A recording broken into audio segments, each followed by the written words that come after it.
And our subject is surveying the inner Y nuestro person. tema Now, this es tremendous statement, escudriñando, estudiando la persona interna.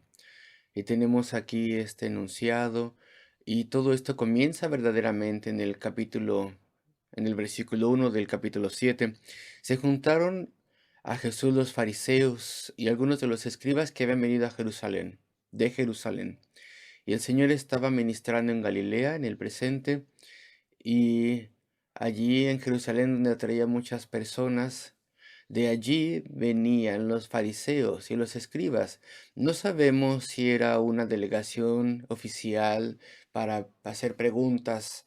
Eso no lo sabemos, pero ahí estaban de todas formas. Tienen un espíritu muy crítico. Y lo que les sorprende aparece en el versículo 2. Viendo algunos de los discípulos de Jesús comer pan con manos inmundas, de forma contaminada, de forma ceremonial, es decir, con manos no lavadas, entonces los condenaban. Y queridos amigos, esto no significa que los discípulos de forma ceremonial no habían lavado sus manos antes de comer en los receptáculos que estaban provistos para ello, pero no lo estaban haciendo más bien en la estima de los fariseos de forma correcta. Y bueno, sin lugar a dudas, se requería por la ley judía de antaño, la ley de Moisés, se requería que de forma ceremonial lavasen sus manos y lo habían hecho, pero no lo habían hecho en la forma en que los fariseos demandaban, porque en lo que respectaba a los fariseos y los líderes de los judíos, en lo que respectaba a ellos, a menos que se lavaran las manos de cierta forma, ellos no se quedaban satisfechos aquí en el versículo 3, porque para los judíos y todos los fariseos y todos los judíos, aferrándose a la tradición de los ancianos, y muchas veces no se lavaban las manos, no comen. Pero ellos tenían la mano cerrada y se lavaban, pues, hasta el codo, por así decirlo. Y entonces tenían que tener la mano, el puño cerrado, lavado. Eso representaba gran vigor, gran intensidad en el lavado. Eso es lo que en su tradición ellos requerían. Y la forma en que lo hacían era que se lavaban hasta el codo. Era algo muy ostentoso, la forma en que se lavaban las manos los fariseos y los escribas. Y entonces los discípulos no estaban haciendo eso. Ellos simplemente ponían su mano en el agua, lavaban las manos de una forma ordinaria. Y entonces eso hacía que ellos desaprobasen lo que estaban haciendo.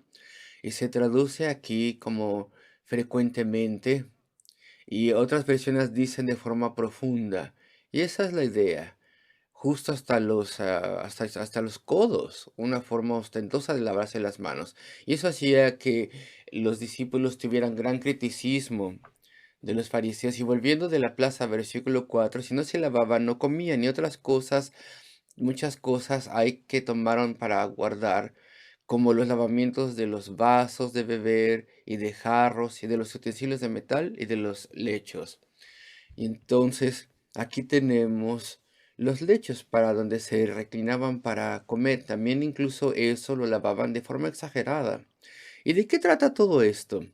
Bueno, después del cautiverio de Babilonia, los judíos comenzaron a tener todo tipo de reglas complejas propias que fueron agregadas a la ley de Moisés. Ellos pensaron que al agregar requisitos y diferentes leyes de dieta, por así decirlo, pues todo eso sería para su crédito ante Dios. Y entonces comenzó el hábito de los ancianos de hacer esto. Y entonces se tenían cada vez más reglas, y todo esto no estaba escrito, sino hasta mucho después. Y entonces esta era la tradición oral, de que se acumulaban regulaciones extras aparte que los ancianos habían estado creando a través de los tiempos. Estas cosas no eran vinculantes, no estaban en la palabra de Dios. Dios no las ordenó, sino que eran sus tradiciones. Y los fariseos amaban esas cosas, porque en lo que ellos respectaban, eso era justicia. Entonces, en vez de tomar solamente las cosas originales de la adoración y alabanza para los judíos, que de todas maneras ya ha terminado, pero Dios los había dado esas cosas a través de Moisés para enseñarles e instruirles. Entonces, en vez de tomar eso como una enseñanza, una lección, lo tomaban como medios eficaces para poder ser considerados santos, para que Dios les consideraba santos o les considerara santos, y agregaban más cosas, así que su religión era actos externos. Pero eso es lo que en efecto era, prácticamente era eso, rituales y cosas así, y al hacer eso se consideraban altamente religiosos, santos, aceptables ante Dios. Y ese es el problema, que es el contexto de lo que yo quiero apurarme a decirles. Versículo 5. Le preguntaron pues los fariseos y los escribas, ¿por qué tus discípulos no andan conforme a la tradición de los ancianos? Pero eso no es lo que dice Moisés. Eso más bien era la tradición que se desarrolló después, que no fue inspirada, no fue dada por Dios, sino que comen pan con manos inmundas, de acuerdo a sus reglas, con manos inmundas. Y entonces el Señor les llama hipócritas, versículo 6. Y después convocó una reunión especial. Versículo 14. Escucha estas palabras. Y llamando así toda la multitud, les dijo, oídme todos y entended.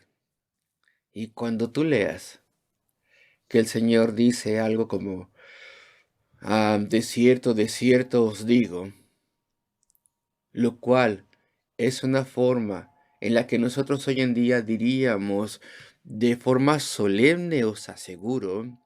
El Señor decía, de cierto os digo, cuando esas palabras están ahí, notemos esto, porque hay un principio importante que está a punto de ser explicado, algo especial, y esto es mucho más enfático que cuando se dice de cierto os digo.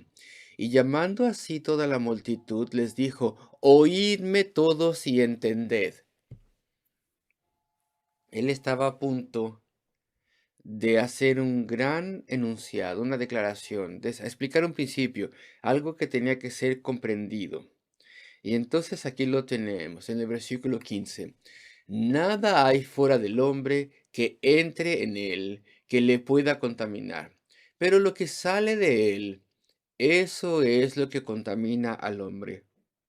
Nada que comas, nada que ingieras puede contaminarte ante Dios. No estamos hablando de cosas que te hagan sentir mal en el estómago, estamos hablando de cosas morales. Nada que comas puede afectar tu estatus moral. Y claro, tú puedes comer algo o tomar algo que te haga comportar mal porque te intoxica, pero en general nada que comas puede desacreditarte ante Dios. Lo que nos desacredita ante Dios, lo que nos corrompe, nos contamina, de modo que quedamos manchados. Y entonces verdaderamente olemos mal ante Dios y verdaderamente estamos bajo su ira, no podemos entrar al cielo. Lo que nos contamina es algo que esté dentro de nosotros, que sale de nosotros. En el centro nuestro, en nuestra naturaleza, es una contaminación, el pecado dentro de nosotros. Es lo que sale de nosotros en términos de nuestros pensamientos, comportamiento, conducta, eso es lo que cuenta. Esas son las cosas que puede contaminar al hombre. Y después el enunciado viene con otra explicación que dice, tienes que escuchar esto. Si alguno tiene oídos para oír, oiga. Este versículo significa, debes escuchar esto. Y los discípulos no lo entendían por completo. Y cuando fueron a cierta casa le preguntaban, ¿qué es esto? No lo entendemos. Y entonces lo repite y lo enfatiza mucho más. Entonces aquí tenemos algo para nosotros. ¿Nosotros somos como los fariseos? ¿Estamos contaminados? ¿O no entendemos que hay un problema dentro de cada uno de nosotros ante la presencia de Dios? Y voy a dar ciertos encabezados muy rápidamente. El primero es fácil. Los fariseos, su gran problema era que no podían verse como eran. Ellos no sabían cómo eran en verdad. Ellos eran hombres inteligentes, muchos de ellos, y claro que muchos de ellos fueron convertidos a Cristo, pero fueron solamente una minoría los que fueron convertidos a Cristo. Eran hombres inteligentes, con mucha educación, con mucha instrucción, pero no se conocían. Uno puede ser inteligente, mucho, muy inteligente, y no conocerse a uno mismo. ¿Y cómo estamos? ¿Cuál es nuestro estado ante Dios? ¿Tú te acuerdas de esta persona que se llamaba Eddie el Águila, que representó a Inglaterra en los Olímpicos en la década de los 80? Él tenía cierto deporte. Él representó a Inglaterra en ese deporte porque nadie más se dedicaba a eso en aquel entonces. Y cuando este hombre, Eddie el Águila, ese no era su nombre, creo que se llamaba Eduardo algo, pero ya se me olvidó, bueno, cuando él descubrió que no había competencia aquí en Inglaterra, pues se dedicó a eso. Y en los Olímpicos fue el último, en dos eventos fue el último. Y fue ridiculizado por la prensa, todo el mundo se reía de él. Y de hecho, la verdad es que me da pena el hombre, porque él tiene que haber sido bueno en eso, como para hacerlo. Él abarcaba grandes distancias y su problema es que, bueno, no había nadie más que fuera muy bueno para ello. Y no tendría yo que decir nada, yo no entiendo mucho al respecto de ello. Pero bueno, por otro lado, él se engañaba solo. Él pensaba que él era material olímpico y en absoluto lo era para nada.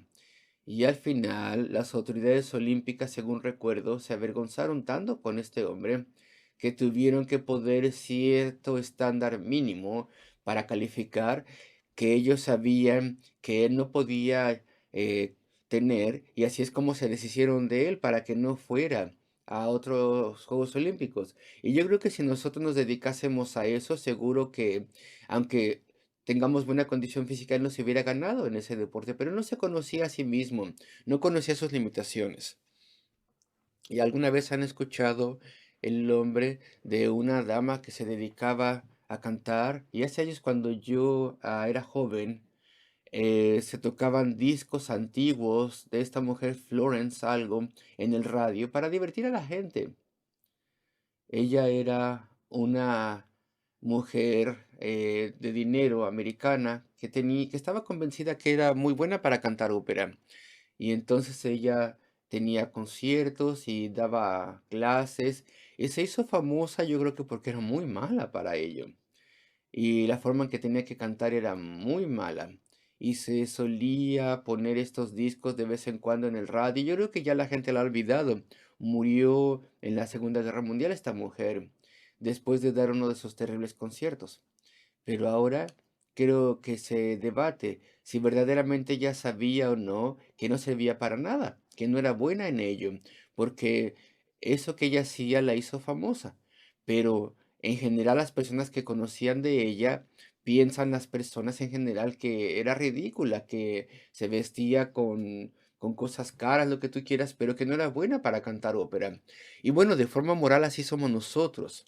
Nosotros frecuentemente no sabemos en absoluto que ante Dios somos pecadores y que hay todo tipo de problemas con nosotros y que completamente no somos aceptables a Dios.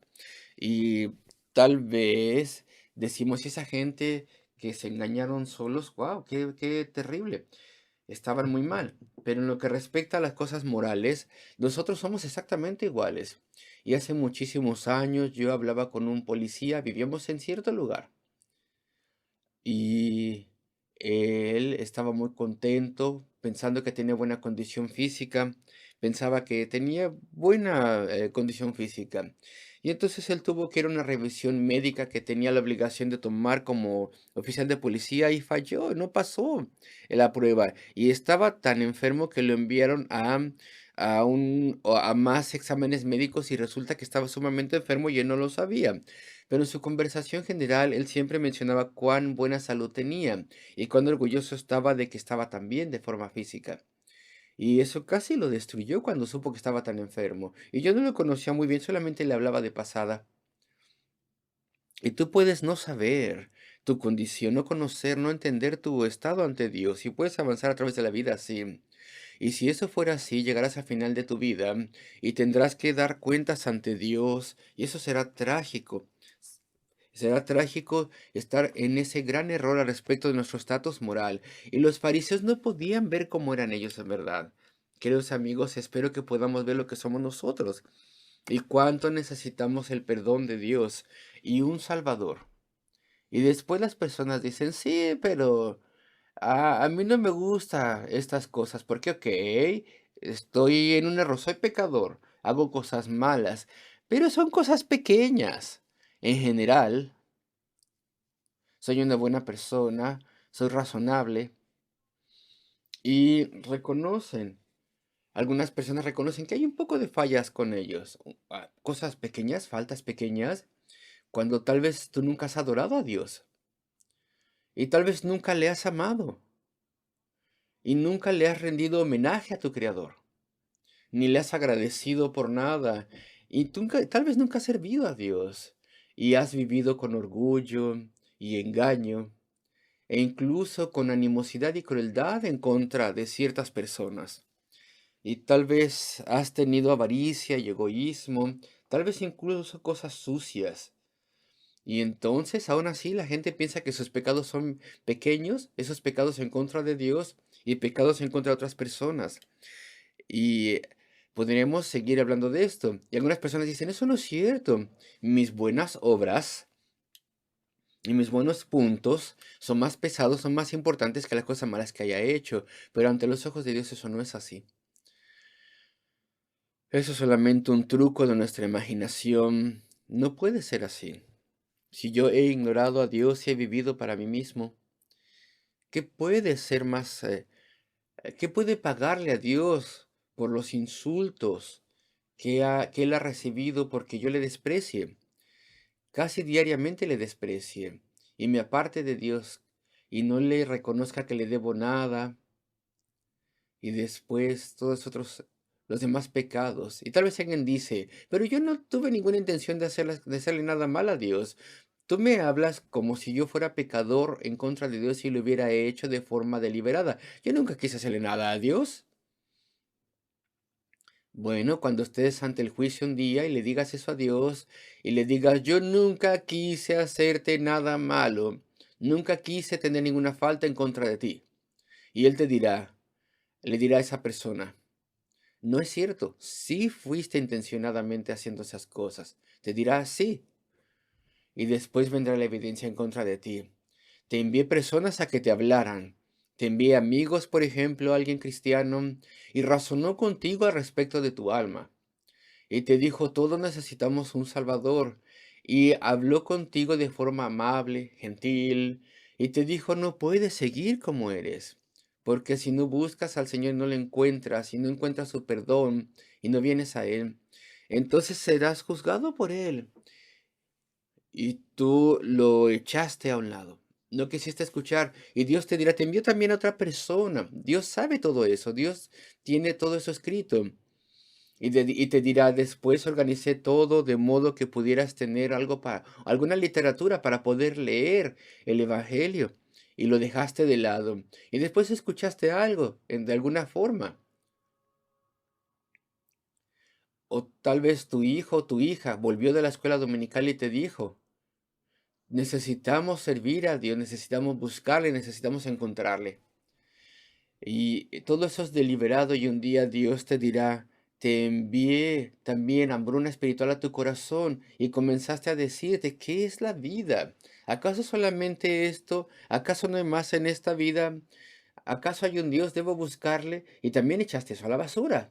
Y después Dios te dirá, un día en particular ibas a cometer cierto pecado y obré en tu conciencia y te hice sentirte mal y lo echaste también a la basura, lo dejaste de lado, lo sacaste de tu mente. Dios te dirá al respecto de todos los incidentes, las instancias, cuando mostraste que sí querías ignorar a Dios y sí quisiste pecar en contra de Él y sí quisiste despreciarle y quisiste dejarle de lado. Y todo eso está escrito. Y después tal vez intentes otra excusa. Mucha gente dice así. Sí, pero No, el pecado no existe. ¿De qué estás hablando tú?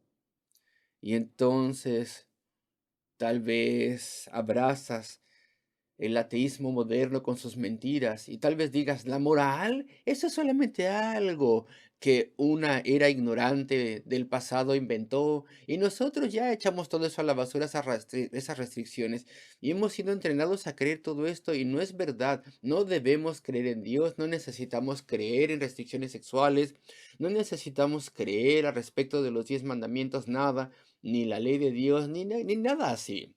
Siempre que no matemos a nadie, no le robemos nada a nadie y no hagamos algo que sea violento. Entonces, no existe el pecado aparte de estas cosas obvias, fundamentales, estas reglas. La moral es un mito, dicen algunos. Tú, que me quieres convencer de otra cosa, tú no estás a la moda, ahora todo es permitido, todo tipo de relaciones, incluso la ley lo permite. Entonces, a veces hay personas que reaccionan ante este mensaje de esta forma. Pero la palabra de Dios claramente explica los estándares de Dios. Y esas cosas están entretejidas en nuestra constitución humana y nuestra conciencia lo afirma hasta que lo dejamos de lado.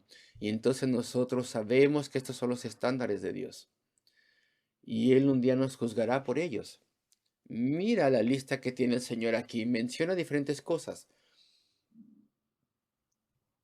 En el versículo 21 dice, porque de dentro del corazón de los hombres salen los malos pensamientos, los adulterios. Primero los malos pensamientos. Aquí tenemos cosas sexuales primero. Deseos erróneos, planes erróneos, consideraciones erróneas. El adulterio, por ejemplo, una ofensa que se comete cuando uno está casado, ofensa de infidelidad, cosas pequeñas y cosas grandes, aunque verdaderamente no hay nada pequeño, todo es serio, todo es grave. Las fornicaciones, cualquier tipo de mala conducta sexual que sea contraria a los mandamientos de Dios, que las personas que no son casadas cometen. Los homicidios, no solamente el tomar la vida de alguien, sino de acuerdo a la Biblia, la categoría de homicidio, de pecado de homicidio incluye secuestrar a alguien, quitarle su felicidad, su libertad, su bienestar. También quitarle su reputación a alguien, matar algo en otra persona. Todo esto está incluido en la familia de pecados del homicidio, que explica la Biblia, versículo 22, los hurtos. No solamente hurtar dinero y objetos, sino hurtar el tiempo, robar el tiempo, robar ideas, muchas cosas, la avaricia, el querer cosas que normalmente los obtenemos a expensas de la familia o de otras personas, maldad. Eso significa la palabra griega, es eso, maldad, cosas hirientes. Lo que el Internet ha expuesto es terrible, ¿no es cierto, amigos míos? Lo que nos muestra el Internet. Casi es increíble lo que nos muestra el Internet. Nunca hubiéramos soñado que hay tanta hostilidad y maldad en la gente, hasta que podían poner todo eso en el Internet. De alguna forma produce lo peor de miles de personas. Y hay cosas terribles que dice la gente, los unos de los otros en el Internet. Es sorprendente. La maldad. Y claro, en Internet hay muchas cosas buenas, lo sé. Y bueno, yo no estoy queriendo generalizar terriblemente, pero estoy hablando de lo que está mal en el Internet. Y uno dice, yo jamás habría sabido que la gente en general es tan mala como es si no hubiera habido toda esta revolución del Internet. Porque nos muestra cosas buenas, claro, pero también nos muestra cosas terribles que no sabíamos que existían. Y las cosas que se hacen allí es sorprendente. Todo eso lo vemos aquí, en esta palabra, en estos versículos. Maldad, engaño, toda forma de mentira. Todo tipo de mentira, desde las jactancias, la exageración, las excusas, hasta las cosas que son engaños descarados. La lascivia. Esa es una palabra interesante. El griego indica actos descontrolados, vergonzosos, incluyendo vocabulario que voluntariamente lo usamos diciendo groserías, que según nosotros eh, lo usamos para representar una libertad moral, diciendo puedo hacer lo que yo quiera. Y después de la lascivia, la envidia y los celos, el problema del egocentrismo, de yo quiero esto, yo quiero aquello, y la maledicencia, la blasfemia. Y normalmente pensamos que la blasfemia es en contra de Dios, pero en la Biblia la palabra significa también que puede ser usada en contra de personas, chismes, críticas, asesinar el carácter de alguien, la soberbia, el orgullo. En toda persona hay mucho orgullo, mucha soberbia. Muchas decisiones se hacen basadas en la soberbia, en el orgullo y la insensatez. Qué palabra tan interesante. El griego significa más o menos lo siguiente. Una insensatez que está ante Dios, indiferencia al respecto de la muerte, por ejemplo, indiferencia, necedad, insensatez. Y esta es la idea más o menos en esta palabra. Una cosa que no tiene sentido. Y todo esto viene de dentro de nosotros, y eso corrompe al hombre.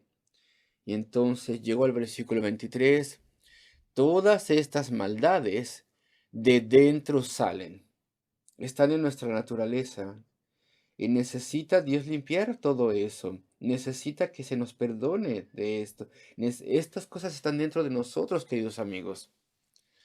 Las personas no podían hacer antes nada respecto de la malaria, hace muchos años. Ustedes tal vez saben esa historia, la conocen.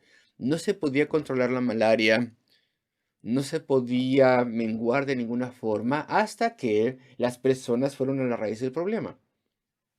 Hasta que el ingenio del hombre decidió trazar o llegar al problema del asunto, al centro del asunto, que es donde los mosquitos nacen. Y entonces desearon o consiguieron o produjeron insecticidas que controlaran los mosquitos. Entonces hay que ir al centro del problema, a la fuente del problema. Y con el pecado lo mismo, hay que ir a la fuente del problema, que es el corazón. Nunca podemos conquistar el problema. Y claro que tenemos que intentar controlar cada problema que tengamos, pero no podemos verdaderamente controlarlo. Es como un incendio. Tenemos que ir al centro del problema. Mi corazón necesita ser cambiado. Mi centro de mi persona necesita ser cambiado. Necesito el perdón de Dios. Necesito que Dios me reconstituya, que Él obre dentro de mi naturaleza. Necesito que Dios me haga una mejor persona, una persona más limpia, una persona más noble, una persona más limpia, una persona más noble. Necesito, usando el vocabulario de Cristo, volver a nacer. Necesito nacer de lo alto. De otra forma, estoy contaminado profundamente dentro de mí y nunca voy a poder mejorar. Debo ir a la fuente y este es el conocimiento más importante de la vida. Necesitamos venir a Cristo. Necesitamos creer en Él y necesitamos arrepentirnos de nuestro pecado. Arrepiéntete delante de Dios. Confía en Él, confía en lo que Cristo ha hecho en la cruz del Calvario, donde Él tomó el castigo del pecado a nombre de todos aquellos que confían en Él. Confía y arrepiéntete. Cree y arrepiéntete. Abraza a Cristo, creyendo en Él. Dale tu vida y Él te cambiará. Si tan solo los fariseos hubieran visto verdaderamente cómo eran, muchos de ellos sí lo hicieron. Si tan solo todos ellos hubieran visto su verdadera necesidad, la verdadera religión lidia con el corazón. Se arrepiente la persona, confía en Cristo, viene a Él y Él te cambia. Esa es la verdadera fe. El verdadero cristianismo es la maravilla de la conversión y la transformación. A través de Él, no seas como los fariseos. Queridos amigos, no se engañen solos. Busquen a Dios y encuentren a Dios. Estas son palabras maravillosas. El Señor dijo, En vano me alaban, enseñando según ellos doctrinas las que son órdenes de hombres. Pero no, nosotros nos remontamos a la Biblia, arrepentimiento y fe. Esa es la única forma de ser salvos. Oremos juntos.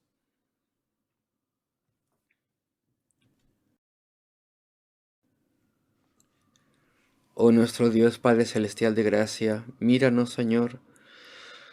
Líbranos, oh Señor, de ese enemigo que tenemos dentro.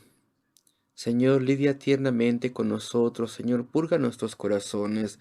Trae hombres y mujeres y jóvenes a ti.